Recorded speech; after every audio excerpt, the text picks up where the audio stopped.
watched her with silent but pregnant commentary. She did not wish to look into it, but her will was weak. Hypnotic effluences pouring from the shining surface enveloped and drew her. She walked before it and surveyed herself. The effect was worse, by contrast, than she could have imagined. "Oh, you frump," she whispered savagely. "You frazzled botch of a frump." Glowing ambition faded to dull and hopeless mockery in her disillusioned soul. She made a bitter grimace at the changeling in the glass. "Imbecile," said she. It was a surrender to grim facts. Suddenly, she felt extremely languid. The big couch in the peaceful curtained alcove lured her. She plumped into it higgly-piggly and curled up, an unsightly, humpful excrescence upon its suave surface. Within 2 minutes, worn out by stress of unaccustomed emotions, she was winging her airy way through that realm of sleep wherein happiness is the sure prize of being, and beauty is forever in the eye of the self-beholder. Dream music crept into her dreams. Clearer and richer it grew until it filled the dreams so full that they burst wide open. The dreamer floated out through the cleft to a realization of the fact that somebody beyond the draperies which secreted her was piping like Pan's very self to an accompaniment of strange, lulling minor chords. She peeped out. A tall, slender young man in clothes which seemed to Darcy's still sleek, enchanted eyes to fit him with a perfection beyond artistry, sat at the piano, humming in a melodious undertone a song of which he had apparently forgotten the words. One passage seemed to puzzle him. He repeated the melody several times, essaying various harmonies to go with it, shook his head discontentedly, and dashed away into Gilbert and Sullivan. In the midst of this, the door opened. Gloria stood on the threshold. A look of pleasure flashed over her face as she saw the player. A dozen light, soft-footed steps carried her to him. She clasped her hands over his eyes, let them slip to his shoulders, planted a swift little kiss on top of his head, and stepped back. "Jack!" she cried. The man swung around, leaped to his feet, caught her by both hands, and exclaimed, "Well, Gloria, it's a treat to see you. I'd begun to think you were never coming back. Where do you hail from?" "Oh, all over the map, but no place as good as this." He smiled down at her, still holding her hands. To a keen, thin, sensitive face with a mobile mouth and quiet eyes, the smile set the final impression of charm.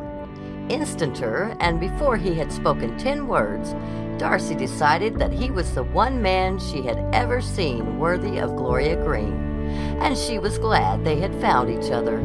"But where's Darcy?" asked the hostess, looking about. "Who?" asked her visitor. "A little acquaintance whom I left here when I went out." The concealed girl sat up. "Here I am," she announced shyly. "I fell asleep." "Oh, then I'm afraid I waked you with my silly hammering," said the man. No, it doesn't matter. I didn't mind. I liked it," stammered the girl, falling into her usual acutely zero feeling in the presence of the masculine gender. "Then go and play it again, Jack," commanded Miss Greene, "while I get off my things. And then go away. You can come back for dinner. Miss Cole and I have important things to talk over." "Oh, no, please, I can come some other time," protested Darcy, in a flutter of embarrassment. "I don't want to drive Mr. him away." "Mr. Jacob Grimson has all the time in the world," said Gloria calmly. "Time is the least of his troubles. He kills it at sight."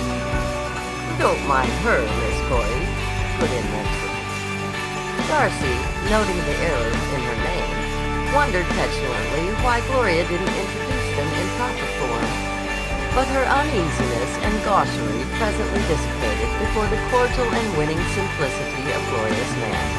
And, to her own surprise, she found herself volunteering a harmonic solution of the difficult change where he had blundered over the transition, and humming the melody while she played her version. He accepted it with enthusiasm. "Sing it," he urged. "I like your voice. What little you let us hear of it." Instantly, Darcy stiffened up inside and stammered a refusal. She didn't mean to be ungracious to this sunny and inspiriting young fellow. It was just her unhappy consciousness of a cramped and graceless self. Remsen took it with matter-of-fact good humor. "I'm sure you do sing, though," he called back as his hostess finally evicted him. "I'm going to send you that song." But he didn't look at her, she noticed, as he said it.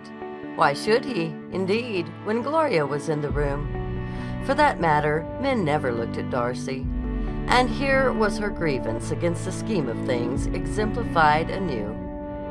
"There it is," she complained, waving an awkward arm toward the door through which Mr. Jacob Remsen had vanished.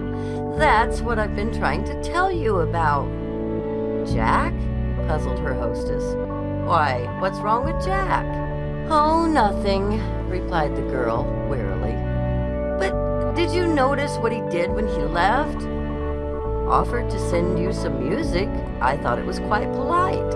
Jack's always courteous." "Oh, courteous? He didn't even look at me." "Well, why?" "That's it. Why? Why should any man look at me? They don't. They're strictly neutral in their attitude. And women are, well, just tolerant and friendly." "Darcy's such a nice girl." "Where does that get you?"